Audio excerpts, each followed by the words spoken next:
Hello नमस्कार दोस्तों। हिंदुस्तानी talks के एक नए वीडियो में आप सभी का स्वागत है। तो आज का वीडियो बेसिकली अपडेट्स के ऊपर है, जो भारत और कनाडा के बीच में कॉन्फ्लिक्ट चल रही है उसके अपडेट्स के ऊपर है। तो मोहम्मद रिजवान जी हैं फेस टू फेस चैनल के, उन्होंने अच्छे से विश्लेषण किया है इसके ऊपर। तो बहुत अच्छा वीडियो है, तो आइए देखते हैं वीडियो और आप भी मजे लीजिए और हमें मजे लीजिए। तो आइए देखते हैं वीडियो। दूसरी बात साथियों, याद है जब मैं कभी टेरर की बात करता हूं या टेरर को बढ़ावा देने के लिए बात करता हूं या मैं देश में सांप्रदायिकता भी जो बढ़ रही है उस पर बात करता हूं, मैं एक शब्द बार बार इस्तेमाल करता हूं, रूथलेस पॉलिसी। रूथलेस करता हूं ना, मानते हैं ना, कितनी बार की है ना। माननीय गृह मंत्री साहब ने शब्द चुरा लिया, रिजवान अहमद की जुबान से शब्द चुरा लिया। भाई एग्जैक्टली बता रहा हूं, पढ़िए। Ruthless approach needed to combat terror से शाह। फेस टू फेस का मंच, रिजवान अहमद कोई भी ये नहीं मार दो सालों को, ये कर दो वो कर दो, गांव के गांव बर्बाद कर दो, कभी इस तरह की बात नहीं करता मैं। बिल्कुल पॉइंट टू पॉइंट बताता हूं जो दुनिया में हो चुका है और जो हो सकता है, जो स्टेट कर सकता है। Ruthless approach. अब फर्स्ट पैरा पे आप लोगों का ध्यान जाऊंगा। बड़ी खुशी हो रही है मुझे कि ऐसा लग रहा है कि मेरे मोले मुंह के शब्द ही इस पहले पैरा में साथियों लिख दिए गए। ये मेरे लिए बहुत बड़ी कॉम्प्लीमेंट की बात है। New Delhi asking for a ruthless approach towards terrorism so that no terror outfit crops up. Home Minister Amit Shah on Thursday asked the central and state police forces to go beyond just fighting terrorists.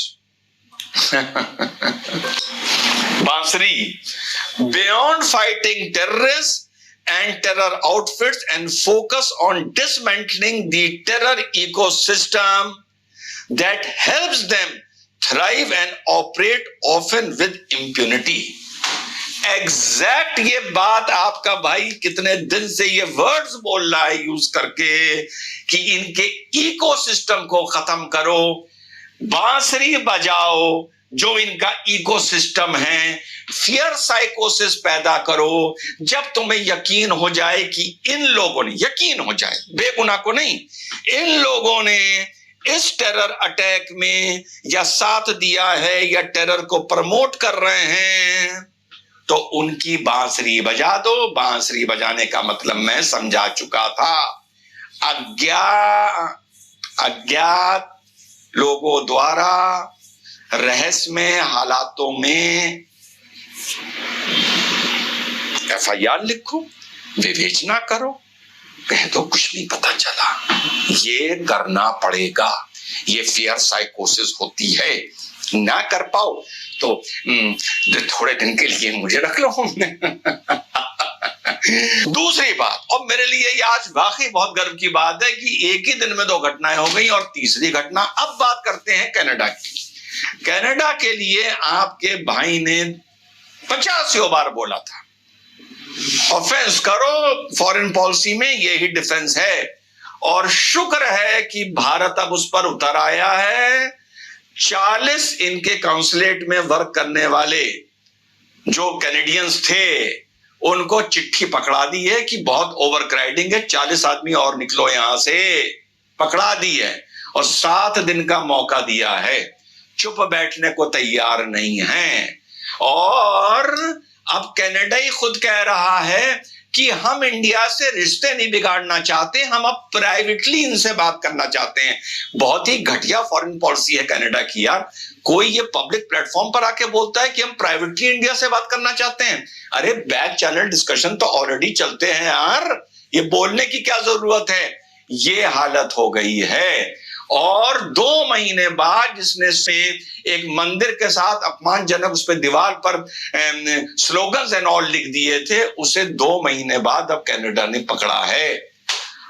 और जो भारत बोल रहा, रिजवान जी बिल्कुल सही बात कर रहे हैं। पाकिस्तान ने भी यही गलतियां करी थी जिसका वो भुगतान अभी कर रहा है। इसी के पाले हुए टीटीपी, तालिबान और सारे मुजाहिद जितने भी मतलब संगठन है, आतंकी संगठन है, सब पाकिस्तान के पाले हुए हैं।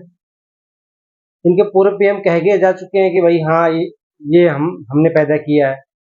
तालिबान हमने पैदा किया, टीटीपी हमने पैदा किया, आज इन्हीं के सर पे वो आतंकी बन के घूम रहे हैं। पाकिस्तान ने किया, वो भी भुगत रहा है, और सेम रास्ते पे कनाडा भी चल रहा है। कनाडा भी मैंने बहुत सारे आतंकियों को पनाह दे रखा है। बांग्लादेश के कई आतंकी, शेख मुजीबुर रहमान की हत्या करने वाला आतंकी, सब कनाडा में बसे हुए हैं, उनको पनाह दे रखी है कनाडा ने। बांग्लादेश सरकार कितनी बार कह चुकी है कि उस हत्यारे को हमें दीजिए, लेकिन कनाडा फ्रीडम ऑफ स्पीच के चलते नहीं दे रहा है। हमारे यहाँ सबको अलाउड है। ये बात श्रीलंका भी कह चुका है कि कनाडा जो है आतंकियों का गढ़ हो चुका है, आतंकियों को पनाह देता है। ये सब ऑन रिकॉर्ड है, हम वैसे नहीं बोल रहे हैं। और सेम गलतियां जो पाकिस्तान ने की थी, उसी रास्ते पे कनाडा चल रहा है। और आपको पता है पाकिस्तान की इस समय हालत क्या है, और कनाडा भी इससे पीछे नहीं हटेगा। तो आने वाले दिनों में देखना, आप देखना कि उसकी हालत क्या होती है। कि कनाडा में आप लोकल गैंगस्टर्स खड़े कर रहे हैं जो कल को आपकी सोसाइटी के लिए भी खतरा हो सकते हैं और भारत की सोसाइटी के लिए खतरा हो सकते हैं। 8 सिख भाई पकड़े गए हैं आर्म्स एक्ट में, जब एक लोकल डिस्प्यूट में लोगों ने गोली चला दी। तो जब तक खतरा इनके घर नहीं पहुंचेगा तब तक इनको होश नहीं आएगा। जो मैंने आपको बताया था ये इस्लामिस्ट टेरर होता तो ये अमेरिका और यूरोप सब लोटा बर्तन लेके लाठी डंडा लेके पीछे पड़ गए होते। ये वो टेरर के अंकुर निकल रहे हैं जिस टेरर से इनको फर्क नहीं पड़ रहा, तो इनको human right, freedom of expression वगैरह वगैरह याद आ रहा है। और इधर अमेरिका के हमारे एम्बेसडर साहब ने ये बोल दिया, अपनी औकात भूल गए थे कि भैया कनाडा के चलते भारत से रिश्ते खराब हो सकते हैं। तो तुरंत अमेरिकन गवर्नमेंट ने उनका खंडन किया और इनके ऑफिशियल एक्सटर्नल अफेयर्स के जो स्पोक्स पर्सन ने उन्होंने कहा कि नहीं भैया कुछ नहीं खराब हो सकते। और इनके जो डिप्टी स्टेट स्पोक्स पर्सन है मिस्टर पटेल, उन्होंने भी ये कहा कि हम कंसर्न जरूर हैं, किसके लिए, नज्जर के लिए। और उनसे सवाल पूछा गया कि इंडो, सिर्फ कनाडा नहीं, अमेरिका को भी भारत ने जवाब दे दिया है। जो अमेरिका के एक डिप्लोमेट्स यहाँ पीओके में आया था, तो भारत ने भी पूछ लिया है पाक ऑक्युपाइड कश्मीर में क्या काम है अमेरिका का, जवाब मांग लिया है। वो भारत नहीं रहा पहले का भारत के डर की चुप मार के बैठे रहेगा, चुपचाप सुनता रहेगा। नहीं नहीं नहीं, अमेरिका हो, कनाडा हो, फ्रांस हो, रशिया हो, जापान हो, किसी से भी मतलब बिल्कुल विदाउट फेयर सब चीजें बात करता है भारत। आज का भारत वो भारत है। पैसिफिक का के मद्देनजर आपको क्या कहना है? तो उन्होंने बोला भैया हम हाइपोथेटिकल बात नहीं करना चाहते। आपके भाई ने बोला था इंडो पैसिफिक की कमजोर कड़ी, इनकी कमजोर कड़ी अपने हाथ में है। इंडो पैसिफिक ये चाइना से बिना भारत के इंटरफेरेंस के नहीं उलझ सकते, नहीं पंगा ले सकते। तो यही मौका है, इनका मतलब निकल जाएगा ना तो इनकी आंख में है जिसको कहा जाता है सुअर का बाल। ठीक है, पूरी फॉरेन पॉलिसी ये उल्टी कर देंगे। अभी अपना सिक्का भारी है, पोल पोजीशन अपनी है, जितना डंडा चलाना है इस पे कनाडा पे चला लो, इसके दिमाग ठीक कर दो। जहां तक रही एजुकेशन की बात, कितने लाख करोड़ का कनाडा भुखमरी की हालत में है।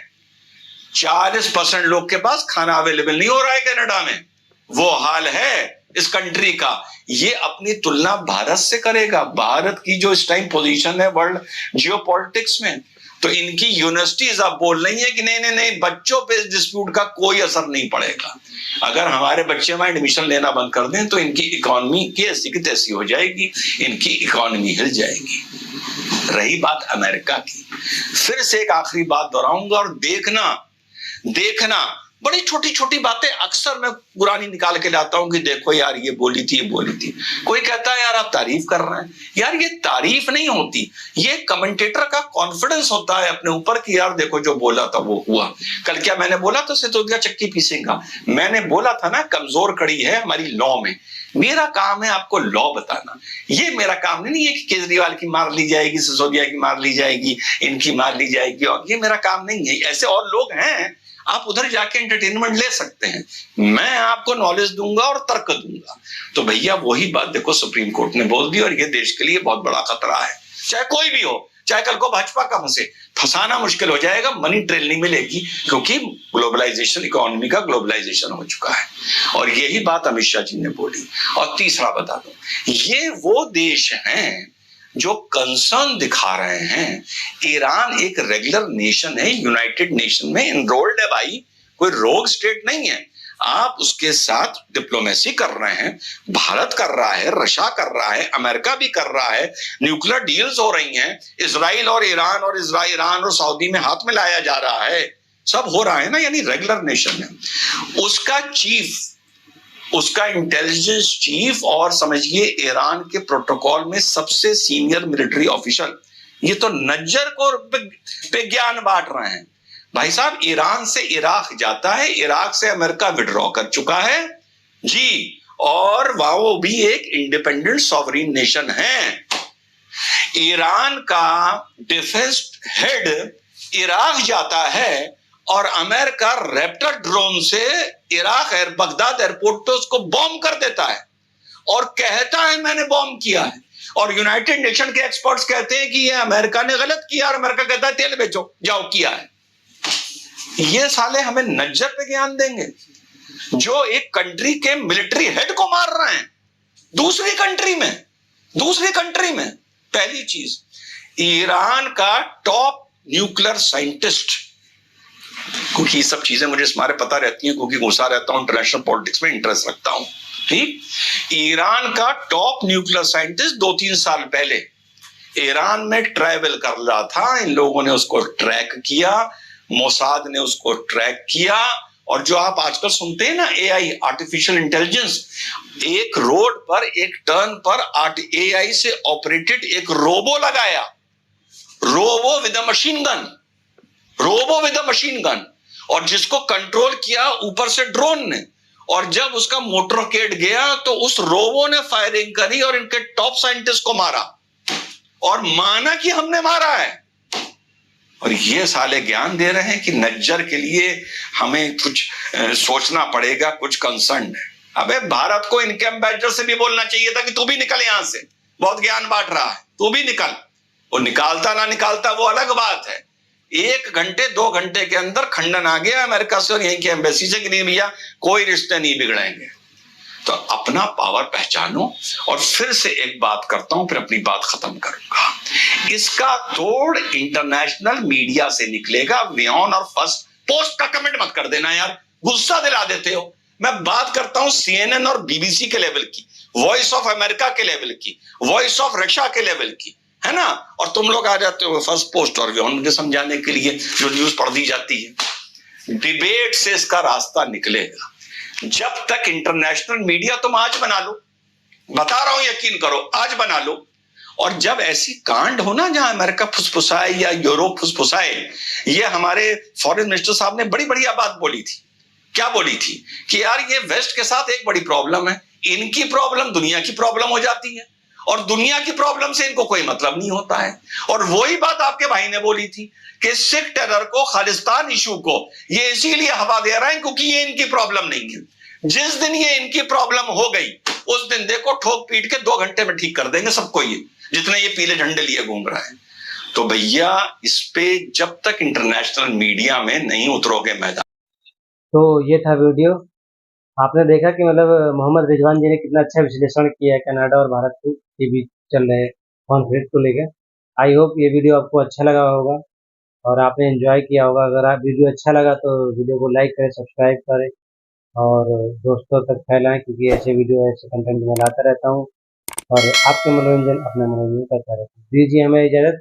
धन्यवाद।